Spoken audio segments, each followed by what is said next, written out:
a podcast. He was on my like first first draft list of guests. He is a phenomenal writer, and he has put together this blog about his DNA test experience called the Berry Chronicles.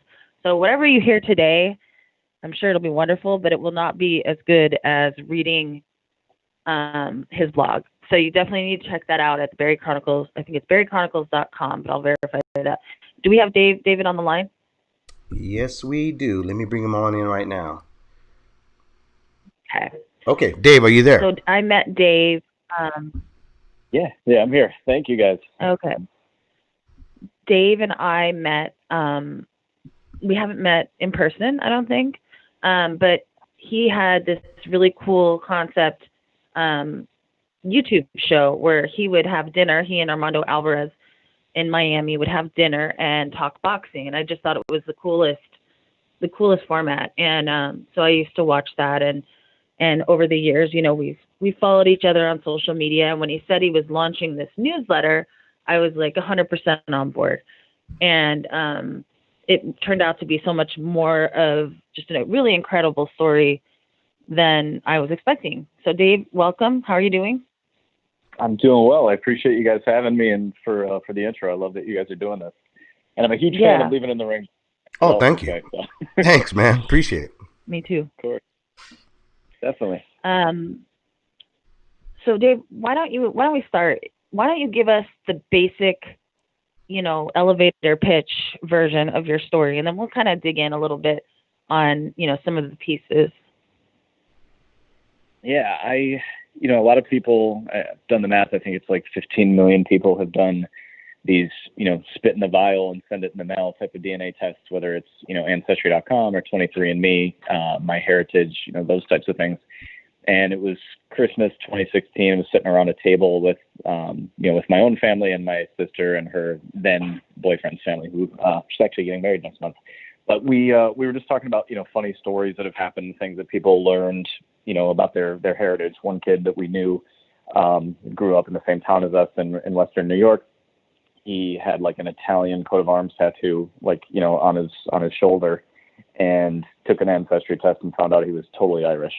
And we were just Oh, talking about it. It was wow. hilarious. So, you know, which, I mean, if you imagine, right, getting that tattooed on your body and you're not even close. But so, I was sitting there talking to my folks, and my father's father passed away at a really young age, when he was 39 years old. So my dad was 7. And I was like, I know a lot about my mom's side of the family, not a lot about my dad's. I was like, yeah, I'm going to, order one of these tests. And I did it right there in front of them, around Christmas dinner, and didn't really think a lot of it. So I got my, the kit in the mail, sent it in. Results come back 6 weeks later. My father's side of the family is Irish, Italian is what we understood. And my results came back and showed me as half Jewish, which on my mom's Yeah. side of the family did sense. And, things just didn't make sense from there. It's pretty much the story in short. Wait, so hold on. Let's And back up here real quick, guys, because I'm just curious. So your family had never told you this before. So you didn't know anything that was going on, right? You just expected to just kind of be reassured what you thought you already knew. Is that what happened? Yeah. My dad knew that his dad was Irish in general, but it was likely, as as so many people in America, that there's a little bit of this, a little bit of that. No one was expecting, or at least certainly not me, that my other side of my family would show up as entirely Jewish. In order for half of me to be Jewish, that meant that one of my parents was entirely Jewish, and that didn't make sense, to me. Although it's possible that there's things you just don't know about your heritage. Right. And yeah, but I was totally caught off guard, exactly as as you implied. I had no sense that this is what would be there. And how about your family? How about your dad? Was he like so, caught off guard with that, or did he look like, yeah, that makes sense? Yeah, so this is where things got interesting, and I know I'm sort of like burying the lead a little bit, of ultimately what I discovered, and I can sort of spoil the ending. But it took about 6 months of me sort of researching, digging a little deeper, taking breaks and whatever, of my parents ultimately revealing to me that my dad is not my biological father. That I was ultimately conceived through sperm donation, and that, yes, that had been kept from me. And my parents had, I didn't think they'd be good liars, but but they had really kept, a good poker face throughout this whole process, playing kind of a degree of ignorance, which is just like, hey, we don't really know how these DNA work type of thing. All the while, now in hindsight, understanding that I think they were terrified that this thing that they'd kept secret up until that point of like 33 years was going to get blown wide open. And so, yeah, good. I think a lot of people do these tests, and there's like a chance you might be interested in doing this test. There's a chance you might not be, right? Like, I haven't done it. I don't have this burning desire, but you seem, based on what what I read throughout your blog, you seem sort of interested in, you were interested in your heritage to begin with. You kind of had adopted that Italian heritage, and you spent, what was it, like 5 years learning Italian, right? Yeah. From my early, I guess, late in middle school all the way through high school. Because it was, a part of, I never really had much of a relationship with my dad's side of the family growing up. And so taking Italian was like the part that I could sort of gain access to in some ways. And I'm glad I get a tattoo like that other guy did, because it turns out there's not an ounce of Italian blood in my body. And the irony, it kind of struck me when I was listening or reading, the blog about the dinner you guys had at Christmas, and it was like a full-on Italian dinner, sort of celebrating that part of your heritage, and then that didn't turn out not to be. Pasta, cannolis, the whole thing, and and instead I'm Jewish and German, which is an interesting. Yeah. And so there was a time, from the time that you took the test, got the results, and really sort of tried to come to terms with this new information, there was 6 months between then and when your parents actually revealed that they had in fact used a sperm donor. Yeah, that's correct. Yeah. At first I brought that to them, as anybody would when they see a test result like that makes no sense to them.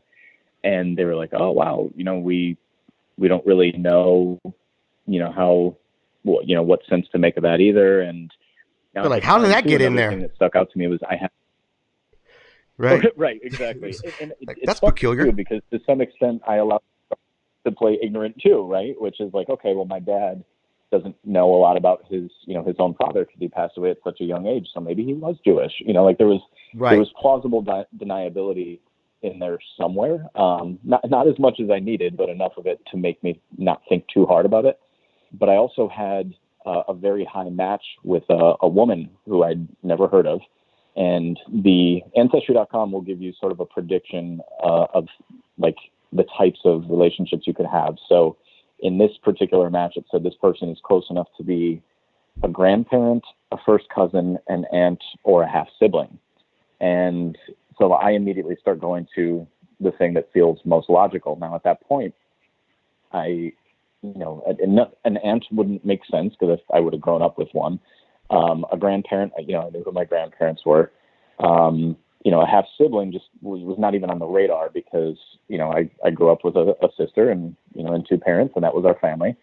And so I immediately went to like, okay, maybe she's a first cousin. I had an uncle who'd gotten out of the military in the mid 80s, was always a little short on cash, and like, yeah, maybe he donated sperm. So, I started conjuring up this little story, and I think my parents hoped I would drop it.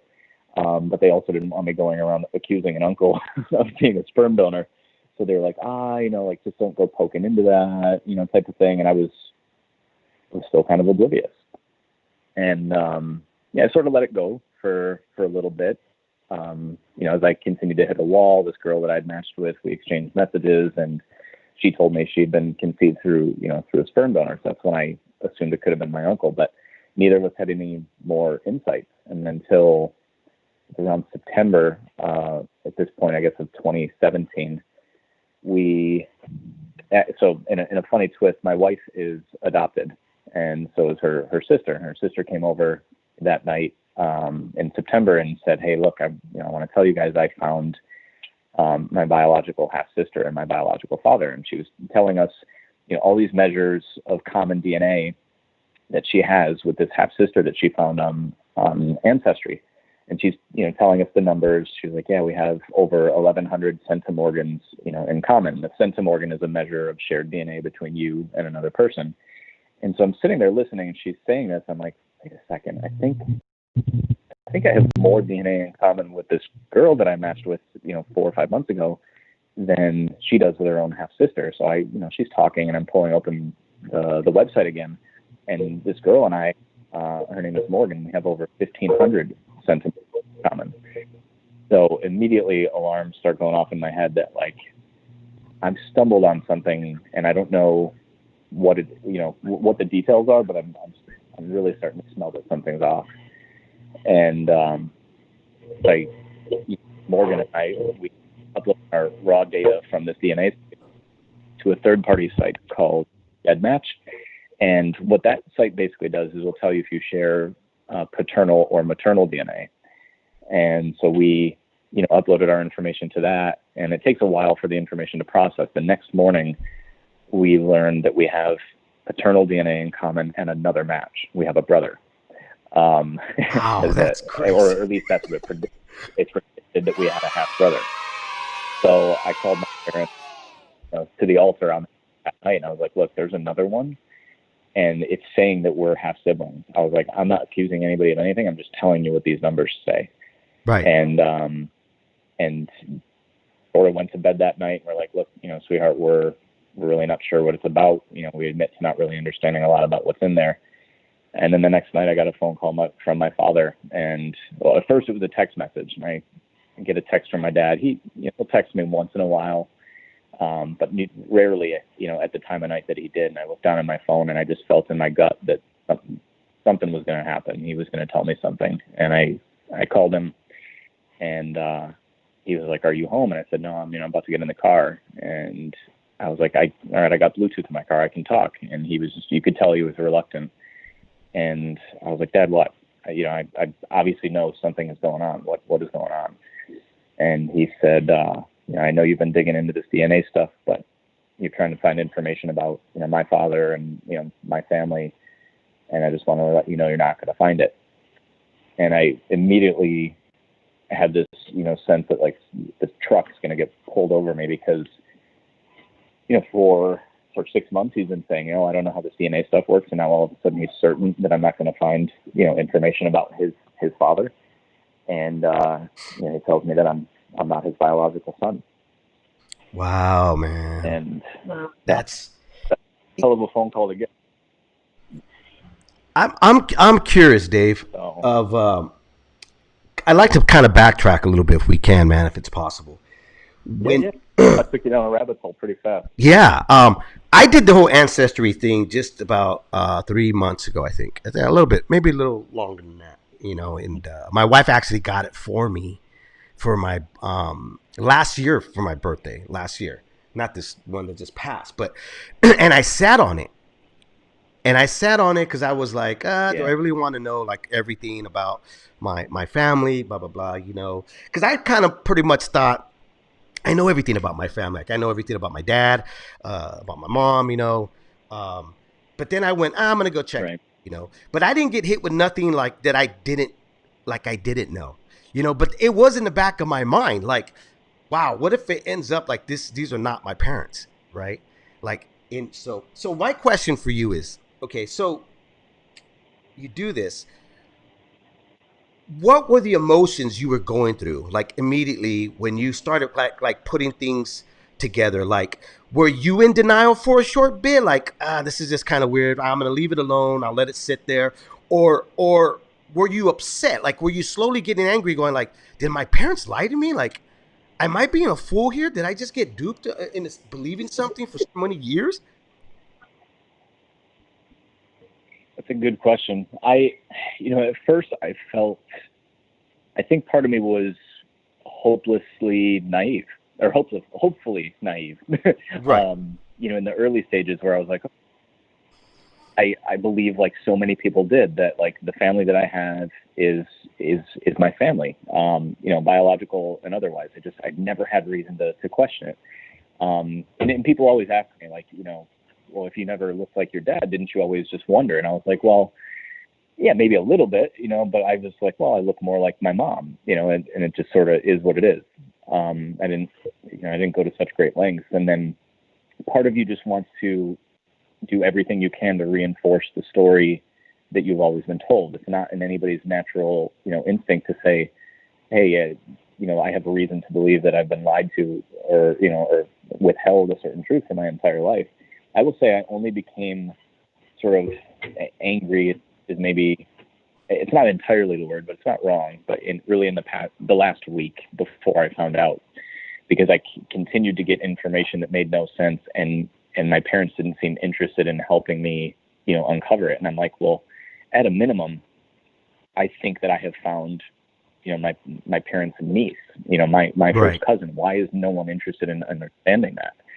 And, and this woman, who I'd matched with, Morgan, I mean, she lives, in Rochester, New York, where I grew up. And I'm like, I was getting frustrated at that point. Right. And then, when I was told, it's weird, right? See, when the emotion that you feel. When I did the whole ancestry, I got to tell you, when I did the whole ancestry thing, I got to tell you the truth here to both of you guys, you and Emily.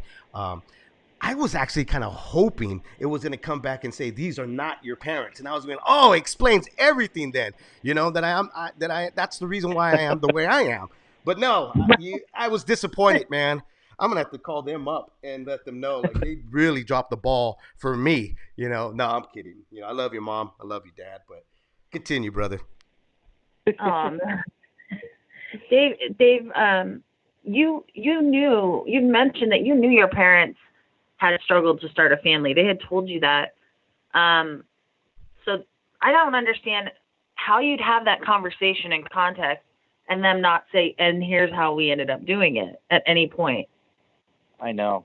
And I've brought that to their attention since then. And so, to that point, for anyone who hadn't read what you did, yeah, my parents they were married in 1979, and they had, pretty clear ambitions of having a honeymoon baby. And I wasn't born until September of '84. So, do the math. It's 5 years. It's a long time for a couple that's trying. And I knew that they, had obstacles, but, they happened to leave out a really important component of what those obstacles entailed and helping them overcome it. And what I've tried to do, and people ask me, like, are you angry? Are you mad at your parents? And the truth is, I'm not. And maybe part of that is self-preservation. A therapist could probably help me explore that. But the real feeling that I had was putting myself in their shoes, which is, there was no such thing as consumer DNA testing in the 80s, not even in the 90s or early 2000s. This is just in the past 5 or so years. So if I'm in their shoes, in the early 80s, and thinking how hard it is for couples to talk about infertility even now, when it's less of a taboo, I understand that in large part they were doing what they thought was right. And they told me, I asked them straight up, did you guys ever plan to tell me this? And they said, it periods of time we were like, well, we'll tell you when you're, I don't know, 6, 7, 8 years old. When They're you like, start no, to we're going to leave you a letter. And then you get there. We were planning to leave you a letter. We weren't going to tell you. Yeah, just send it through FedEx. And they're like, oh, well, maybe when you're 16 or 18, like those milestone birthdays. And every time they got there, they were like, why are we going to blow this kid's life up, if we don't have to? And I think everyone deserves the truth. Period. End of story. About who they are and where they came from. And so from my position, I absolutely always would have wanted to know. But from their perspective, I could imagine the fear of having raised a family and then your kids finding out at some point saying, well, you're not my real dad, or you're not my real family. I think that fear, especially to my father, was very real. And so in that regard, if you're listening to this and you read nothing else, you got to read the first 2 blog entries, or first 2 or 3 blog entries of Dave's blog, because, and this is where, I guess I kind of get the idea of being upset, but your dad's reaction, like, I lost my dad 2 years ago, right? So I miss him constantly, you know. And to hear your dad's reaction, the way that you described it, that he was when he called you to tell you the truth, finally, he was, you know, hysterical, crying hysterically, and I mean, it really moved me because I was like, God, he loved him so much.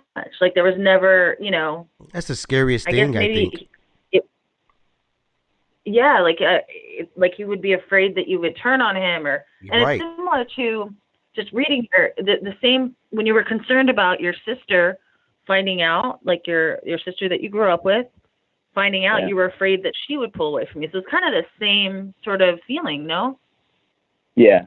Yeah. It was very much like that. If I had a lens into, my father at all through this, it was what I felt. So I found out on a Wednesday, over the phone. My family, they all still live in Rochester, New York. I live in Miami, Florida.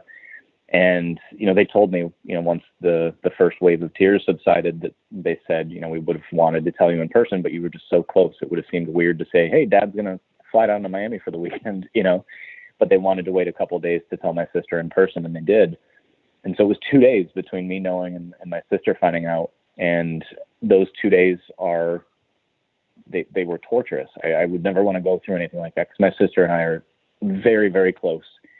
And I couldn't imagine anything ever coming between us. And the truth is, though, just because I knew that I still loved and, saw my father as my father, it didn't mean that was going to be the same reaction my sister had. And yeah, I hoped, that she would take it well, but I didn't know. And so that was a lens I used to sort of understand my father, which is, he has not had a relationship with his own, family since I was 5 years old. And so my sister and I are his family or his kids. We're it. And so if I'm looking at it through that lens, that there's this moment where I might lose both of my kids, I just couldn't imagine the fear that of being in his shoes in a situation like that. Yeah, that's something he. And I mean, as you a know, as a father, yeah, as myself, that is probably one of the hardest things that your dad went through.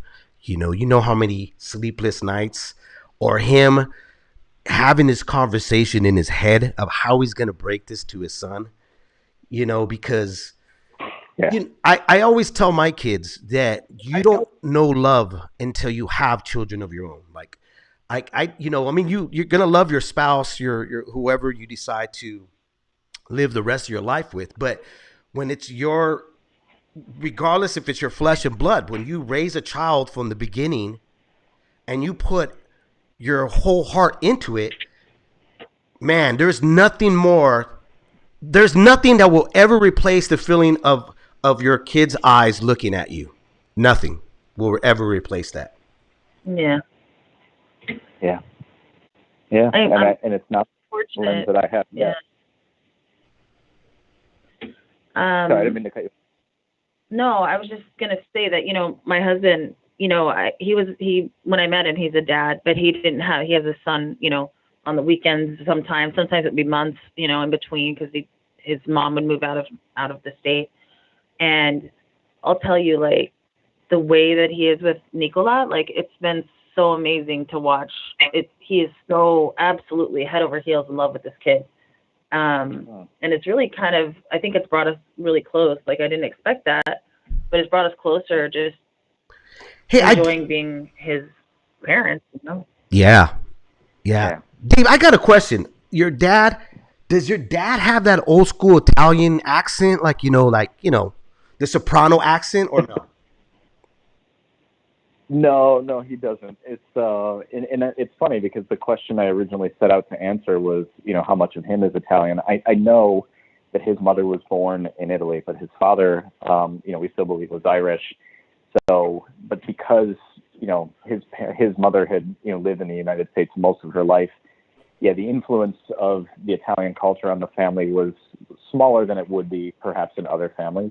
So yeah, he's not like a super Italian guy. Oh But a man, lot because of my I was friends I was are. like So, I was like hearing in my head your dad telling you, the whole story, like, hey, listen, bitty bang, bitty bang, it's not you. You're not my kid. You know what I'm saying? Forget about it. No doubt about it. Okay. yeah, I don't know, forget man. about it. Right? Yeah, exactly. So I was Hey, because I was when gonna say, they do the Dave, documentary, you man, should they have caught on to will that hunter. from the beginning. You're like, how come I don't sound nothing like my dad over here? You know, my dad uses his hands to talk with about everything, you know, and I don't. What's going on here? That's the first sign that I would have noticed that Right, I wasn't exactly. his kid. Yeah, it is funny. You know, Dave. it's funny you would say so. Go ahead, Emily. No, go ahead. Oh, I was simply just going to say, you know, like when you find out that your dad's not your biological father, you do sort of look at everything else that has happened in your entire life through a different lens. Right. So, like as an example, you know, the Italian thing wasn't part of it, but I played varsity basketball as a junior in high school. Like I wasn't bad, but my dad was like, you know, at that point he was 27 years older than me, so he's like 43, 44 years old when I'm playing varsity. And he's, you know, still smoking cigarettes and stuff, you know, comes home from work and just destroys me and my friends. Like, he's so good at the age of 43. And I'm a varsity basketball player, right? And I'm like, what the hell, man? Like, I'm playing every day and I'm a teenager. Like, Right. you know, it's just like, well, it makes sense, you know, like that sort of stuff. You know, my dad was just a superior athlete and I was passable, but I didn't have two genes. So I'm like, well, I guess that finally makes sense, you know? Was he doing it? So- Was he playing so the basketball with a offensive cigar in his pattern- mouth? Was he doing that? Because that would even make it even more epic. What was that? I said when he was beating you guys, was he doing it with a cigar in his mouth while he was playing? That would have been epic. Oh, I know, man. No, by the time we were teenagers and we were good enough, he actually, you know, he gave his full effort, but it was usually enough. Right. Patting you on the back saying, don't worry, son, you'll get there soon. You'll get there. Right. You ended up.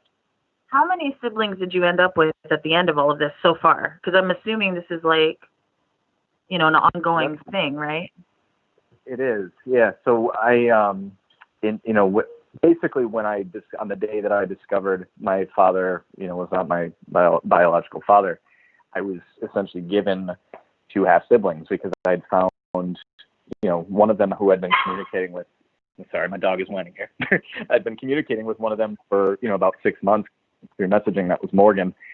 And then we found, another one, like I guess 2 days prior, named Thomas. We found him on this Jed Match website. And so he found out, you know, essentially the same day that I did, that we were siblings. And so there were really just the three of us at first for, close to a year. And and a really weird twist to this is the three of our families actually met up and had dinner one night in Rochester, New York. And it was like just this amazing moment, you know, like everything comes full circle, and it was just spectacular seeing our families interact.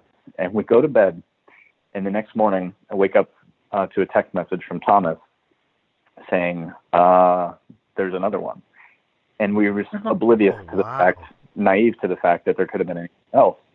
And it turns out there were in fact two. It's that he had matched with one girl, but she has a twin sister. So that day we found out there were number 4 and 5. And then fast forward, you know, over the next 6 to 10 months, there were 2 others, additional brothers. One of whom, and this is where things get, you know, even weirder, he and I were classmates together in middle school. And guess what class we took together? Italian. No. Holy smokes. Yep. Were any of them in a same situation where they didn't expect this or know that there was a sperm donor involved? Like, did this pick anybody up the way it did you, I guess is what I'm asking. A little bit, yeah. We're about half and half. You know, knew up.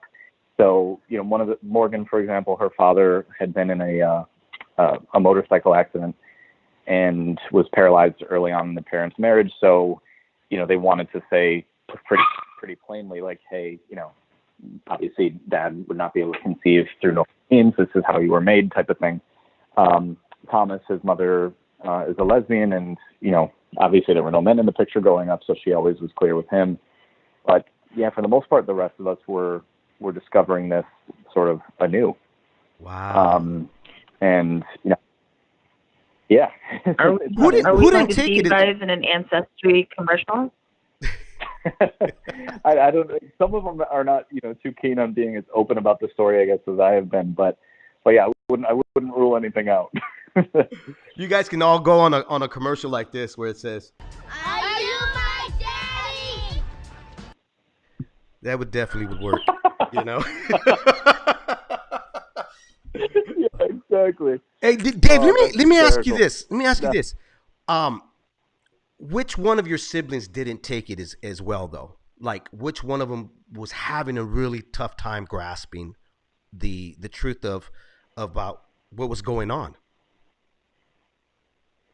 I would say Morgan, Thomas, and I all did a really nice job of embracing it together. And, I feel really fortunate to have gone through this with the two of them because that's something that so few people will ever experience or understand. And we had each other. But I will say, the one who was my middle school classmate, his name's CJ. I think he had perhaps the toughest time out of all of us for different reasons. He had some health issues, like I guess a year prior to to taking his ancestry test, and grew up. His father that raised him passed away at a very young age. He was 36 years old, 36, and Oh a wow. host of health issues and stuff heart related. And so CJ had a health issue that the year prior that made him believe this was the product of inherited heart issues. And come to find out, he he never had heart issues. They were not hereditary. There was something going on with him, but part of it, his doctors were looking at all the wrong indicators because they were looking at hereditary information that was not there. And so I know, in particular, that was an obstacle for him, and that was a whole host of other different emotions to get through. And when that came up, my parents had said, yeah, for sure, if it came down to some sort of a medical issue where, God forbid, you needed a kidney donated or something like that, like we would have had no choice but to come out with it. But that was not the case with CJ, and I know he certainly struggled with that. It was not an easy process. I have a really important question. Where did El Rey de España come from? I was looking and I thought, even before I saw the caption where you're like, yep, that's the name, and I was like, is that what he calls himself? Like, that's It's funny. So what Emily is referring to is the name that I gave like my ancestry.com profile, which was calling myself El Rey de España, which means the King of Spain. And part of that was because after a while, when there was like an influx of new siblings, I tried to put a stop to it for a while, and I didn't want my name out there because I needed to take some time and Process it. Yeah. not be the world's. And so, I changed. I don't know where it was. It was totally stream of conscience just to call myself the King of Spain, which probably raised even more questions for people on a DNA journey, matching to a Jewish right. kid, the King of Spain. But I was like, what is? Have you embraced the Jewish part of your ancestry now? I mean, have you? I know, because like I said, I think that this is something that would have been of interest to you had you known. Like, you seem to be engaged in this topic and these things. So how has that impacted you? It's interesting because the parallel path that I have is I had been dating my girlfriend for, I guess, about a year and a half, maybe 2 years at that point. And she, like I said, is adopted, but was raised Jewish.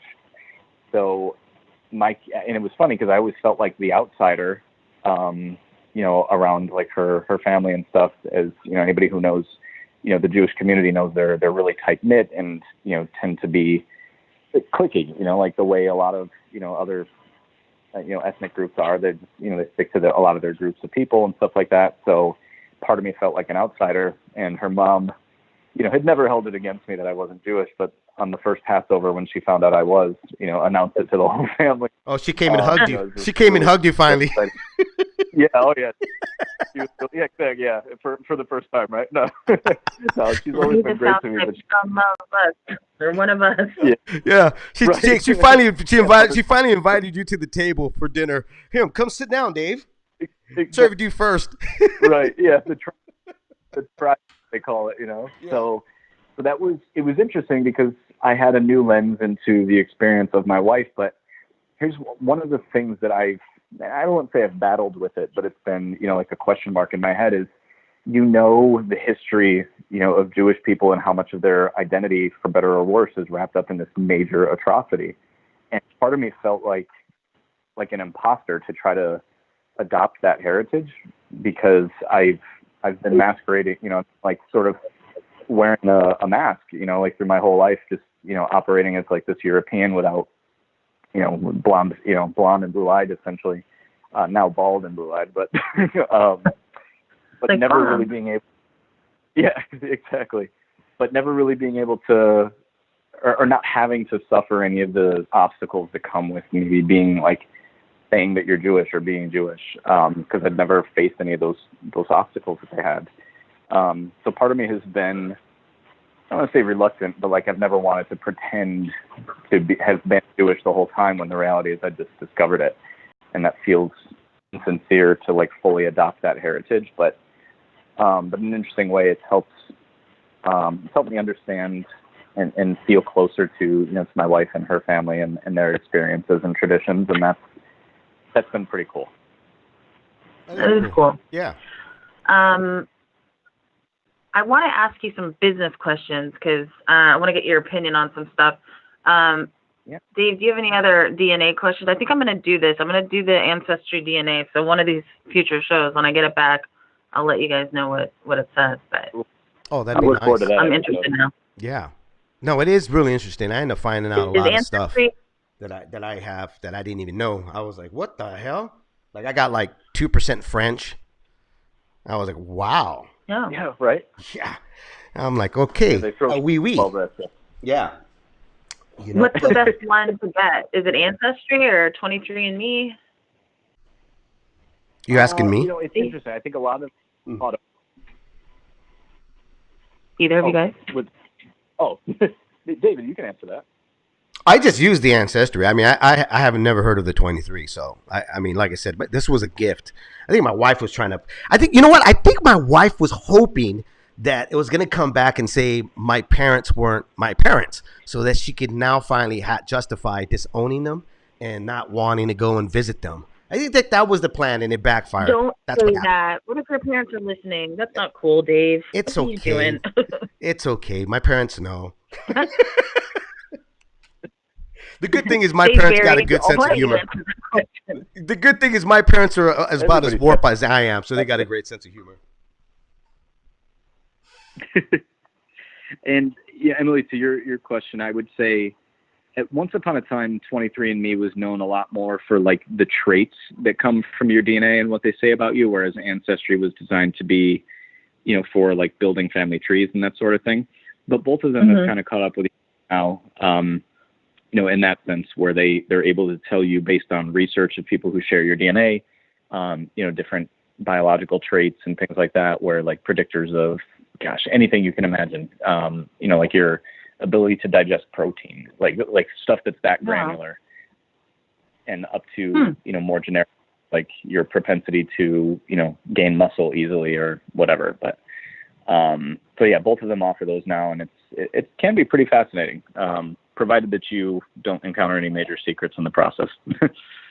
Yeah. I mean, you should do yours live. I know that my son has done it. Huh? Emily, you should do yours live. If you do it, and when you get back the results, yeah, that'd be great. Because like, what if it comes back, you're like a second cousin to Donald Trump, and you never knew that, and you could say it live here. I would have live on the radio. Dave, where can people, before we move on to I have a couple questions for you to get your opinion on something, but where can people read this story? And you have it on video too, which is also cool, because I kind of started it on video, and I think that sort of lent itself to some of the emotions I was having. I mean, I texted Dave and I was like, why am I crying? I was like distraught after listening to the first two episodes. Yeah. So if anybody wants to read the blog, which I do agree is the longer form, better, richer version, is berrychronicles.com. Berry spelled with an E, Berry. and then there's the YouTube channel by the same name. You can check out either of those. The blogs are way more up to date. Got to do some more videos on YouTube, but you can check them out both on those. I want to know so you, for your business, you do marketing and branding, that kind of stuff, right? Yeah, but primarily like on the digital app side of things. But yep. Tell me, who's had sort of the best? What brands have really just screwed it up in the last couple of weeks between COVID and George Floyd, and what brands have kind of screwed the pooch on that? The way they've handled it. I've seen so many different examples. I wish I'd come better prepared to answer that one, because I don't have like a ton of specifics. But I'll tell you right now, one of the brands that's getting its ass kicked, if I can say so, is Facebook, because they've mishandled a lot, like the labels that go on Donald Trump's posts and stuff like that, whereas other social channels like Twitter were fast to respond, and they've also been sort of dragged a little bit for the lack of diversity on their board while preaching diversity, through their messaging and stuff like that. And so some brands pulled a lot of their advertising off of Facebook entirely. One of those brands was the North Face. So I would say, Facebook is one, but really any brand that's just saying like any of that repetitive crap, like we're all in this together, or, it's all that sort of crap. Yeah, Black Lives Matter, but we don't have any diversity on our board at all. Exactly. We have, and those are the brands that are rightfully being brought to task, because if you don't have diversity as a value of your organization, then don't try to rally the troops to join a cause that you're only paying lip service to. So that's that's one of the things that we've seen, and good news is that none of the brands that we're working with. Oh, that's good. Talk to me about Snapchat, their Juneteenth filter that had chains on the person, and then when you'd had to smile, like on Snapchat, you either smile or raise your eyebrows to activate it to do something. You smile and the chains come off. That seems I can't not. It's like you smile about about the emancipation of the slaves, and you break the chains. Like Juneteenth is not the time to be telling white people to smile and unlock the chains of slavery. Right. That's not really the key. And this is also from Snapchat. Who let that through? Well, they're the same ones. I think it was 4 or 5 years ago, who had a poll and a similar setup where it was like, would you rather punch Chris Brown or slap Rihanna? And everybody knows what happened between them. And Snapchat made a poll about that on its channel. What? So, jeez. Yeah. So I want to pretend that wild. Yeah. Snapchat is not really known for keeping the ball in control. They fumble a lot. Okay, that's wild. All right. Yeah. Okay, well, I really also, people should follow you, find you and follow you on social media, because I so enjoy your posts. You do these 5 things posts, and they're really things that I want to say out loud and I don't. And I'm always kind of I admire you for being able to say some of the stuff you do, just because and the people you are friends with react in a positive way. You don't have, a scattering of friends that are no, the Confederate flag is good, we need it, I do have family and stuff. Yeah, anybody can find me on those. Yeah, if you look for David Berry, Berry on any of Emily's friends list, you'll probably find me on lots of different channels. But yeah, my 5 things, I appreciate that. I have some fun with that. I enjoy that so much, because it's always on point. Well, what did I say yesterday? I said, if you want reluctant white people to care about racism, you can make it a statue in a park they never go to. Yeah. Oh, wow. So hate mail will go to. I have a little fun with that from time to time. Send hate mail to Do you have any dad jokes? Do I have any dad jokes? Oh man. Yeah, actually, this one's really cheesy. I think I might have 2 actually. What was you hear about the 2 cell phones that got married? Mm-mm. No. Right. Mm-mm. They say the ceremony was great, but the reception was fantastic. Right. Yeah. I'm Hear me stealing now? that one. I'm That's a good stealing that one. one.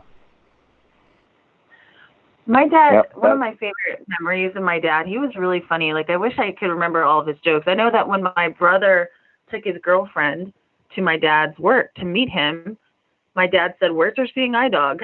Which I thought was funny. Um, yeah, it's kind of rough.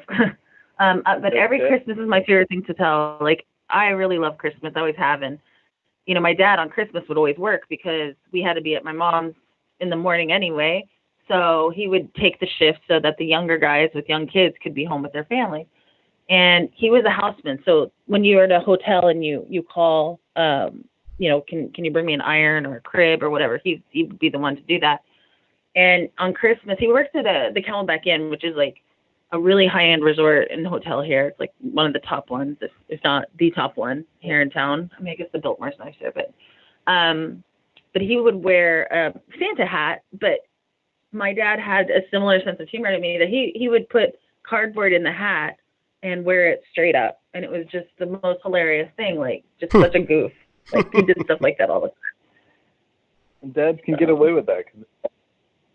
Because they're dads.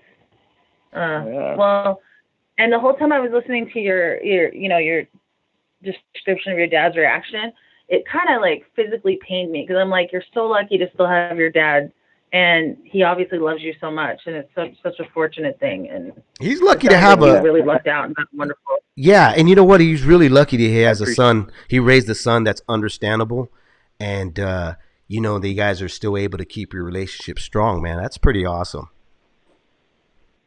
Thank you guys for saying that. Yeah, it's funny how life works out because, you know, I'm a really outgoing, you know, type of person. I communicate, you know, through words, and that's just sort of my thing. And my dad's always been the opposite.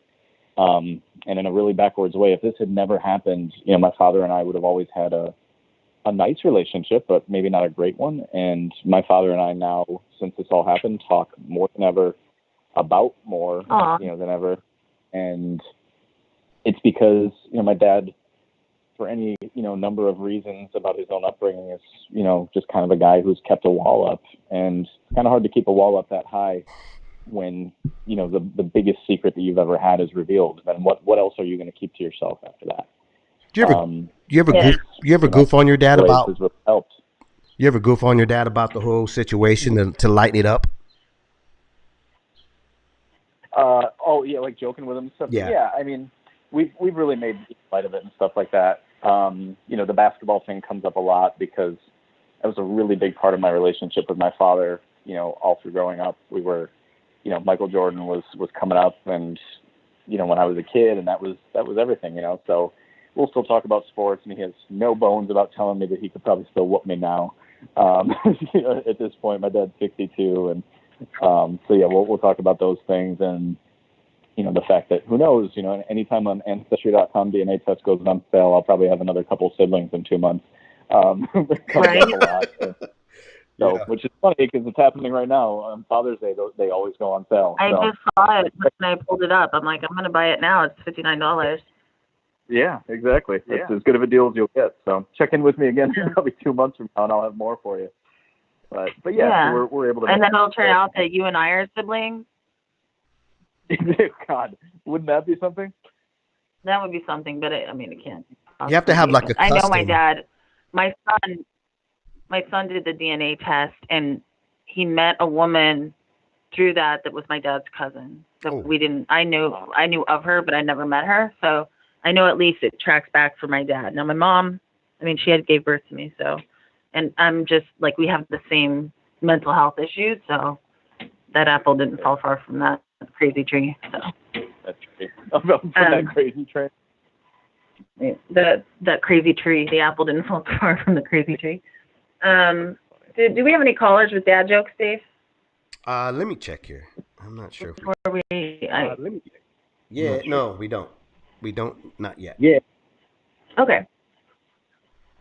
Well, if you don't mind, I've got a little final thoughts thing that I recorded. We're adding this segment to the show at the end of the show each week. Final thoughts where we kind of just share, or I'll just share like what's on my mind for that week. And this week it's Father's Day, so I just wanted to give a little tribute. Did you get the MP3 I sent you, Dave? I certainly did. Do you want me to play that now? Yeah, yeah. All right, give me a few. Okay, so I'm Elias Duenas, father of or son of David Duenas.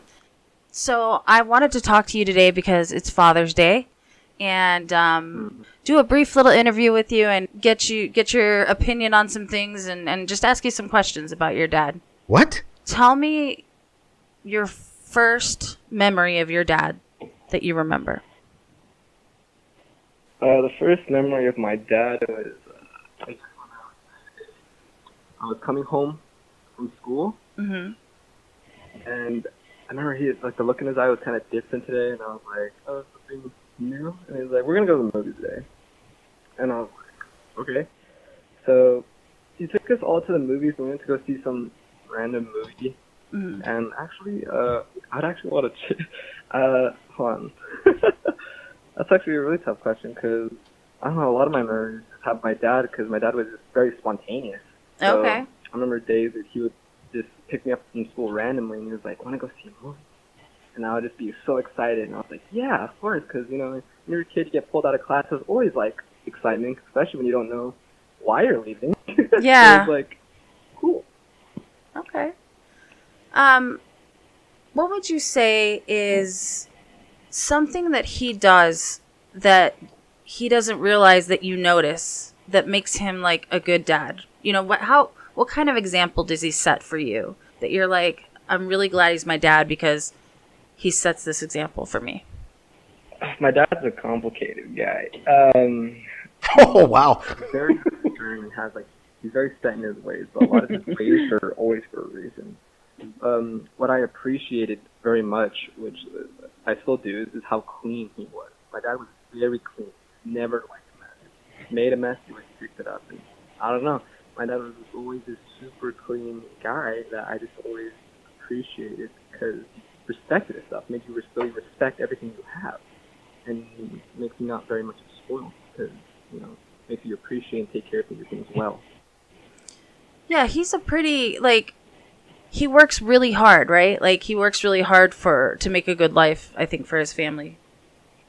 What is your favorite memory of him? Favorite memory. When you ask somebody for a favorite memory of like a loved one, it's hard to pick one, but me and my dad always have these long talks. And I'm never going to forget all the long talks we have. I know that he might forget some of the long talks, but a lot of them have like these very good morals, and he gives me great advice. So it's hard to pick one Okay. because my dad would always go hours of our family histories, and I just love listening to our family history and just love learning about my dad's thoughts because my dad really has great ideas and morals. So I try to idolize him in that sense. That's nice.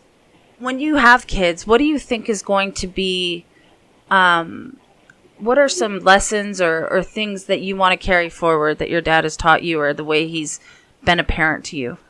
I think the best thing that my dad's ever done to me is he's been a father, not my friend, which is weird to say, but he's been kind of both, but he always made sure that he made me recognize he's my father. Mm-hmm. And that's something I want my kids to realize because I don't want to be. You see these kids nowadays, they're pushing their pants around, and I don't want that to happen with me and my kids. Mm-hmm. So I don't know, him being so stern and on that whole idea of his philosophy of being father first and then friend second, I think I want to carry that on. Okay. What about in terms of how he relates to his wife, your mom? What example does he set in that regard that you want to continue on in your marriage in the future? I would say the fact that how my dad just goes above and beyond for my mom. Like every little decision, it's always my mom's feelings first.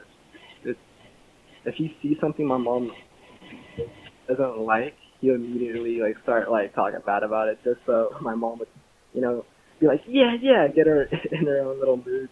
Aw.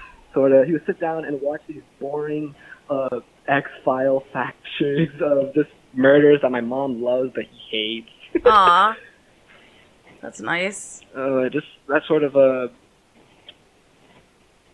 I guess my dad puts in his own philosophy. Love is something that you submit. You care for them 100%, no matter if it's tedious to a bad thing uh, or a good thing. He treats it the same. I guess. Okay. What is something that you could say to your dad now that you wouldn't feel comfortable maybe like just saying to him in a normal environment? Mm, I don't think. Mm, I don't think I have anything. Me and my dad have always been kind of honest with each other because my dad's always wanted to have an open sort of talk sort of thing Hmm. where he doesn't want me to be afraid of talking to him.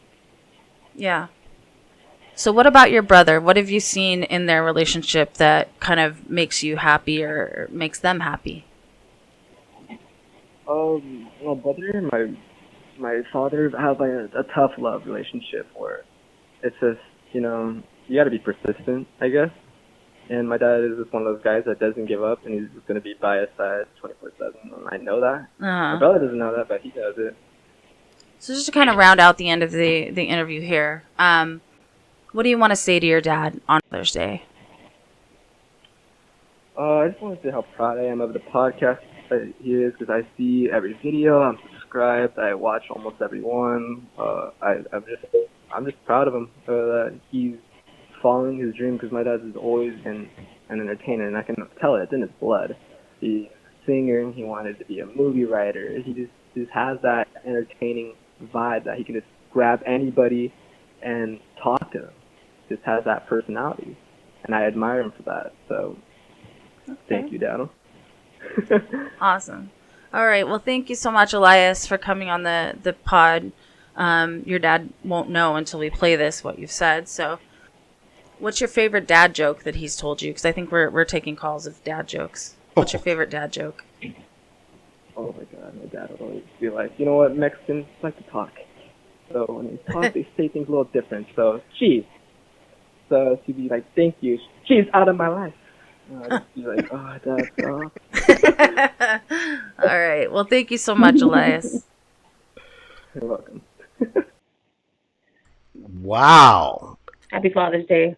Thank you. That was kind of like weird for me.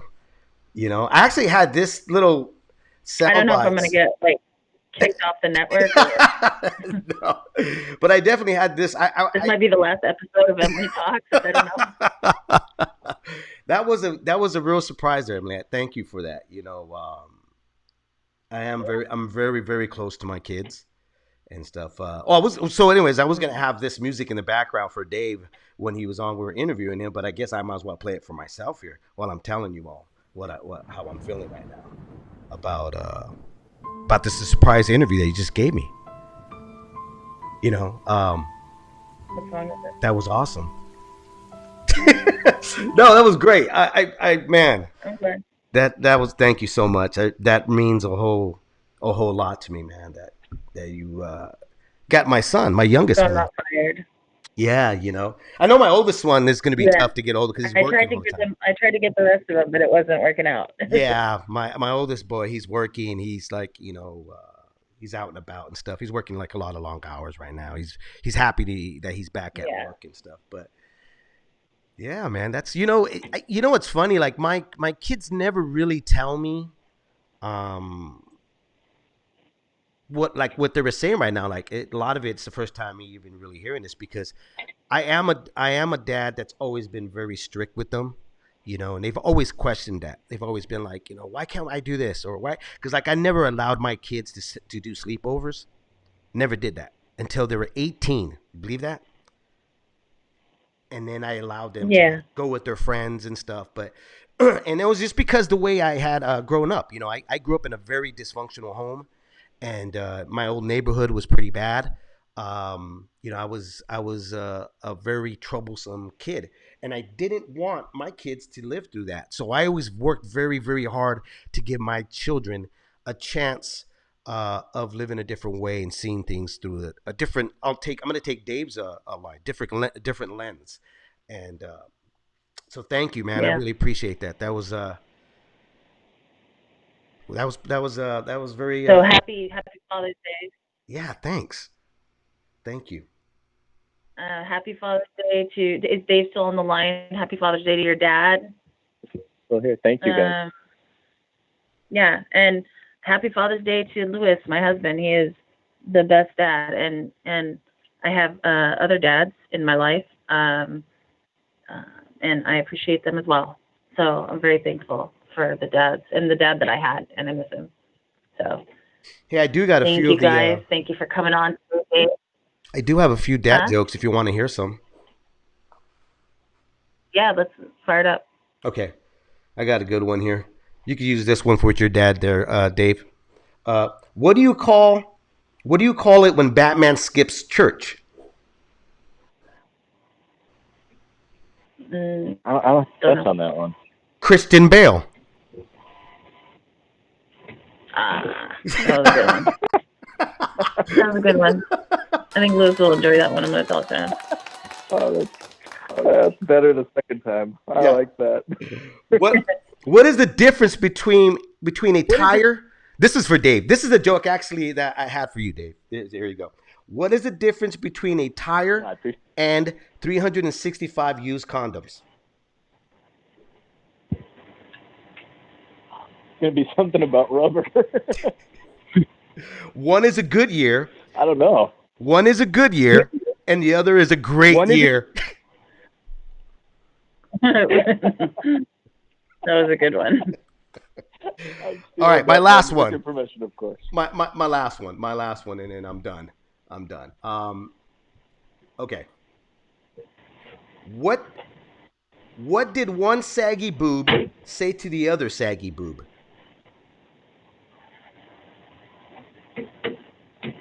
I don't have any guesses for that one. All right.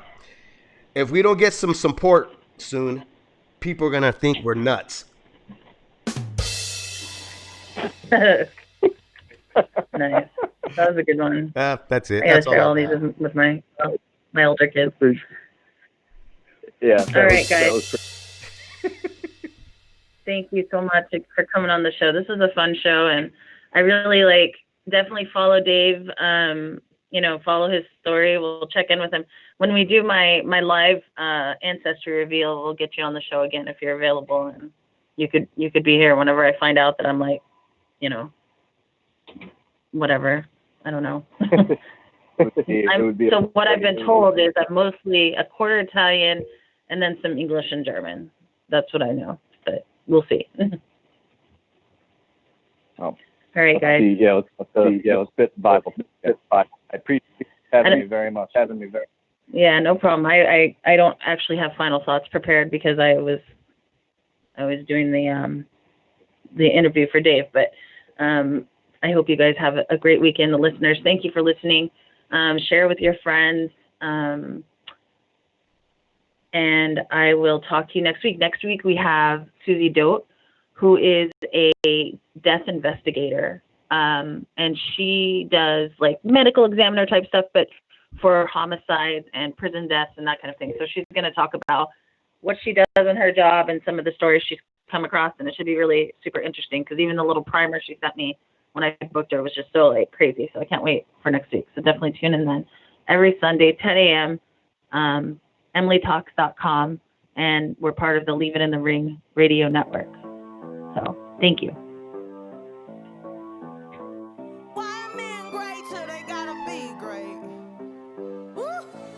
I just took a DNA test, turns out I'm 100% that bitch. Even when I'm crying crazy, yeah, I got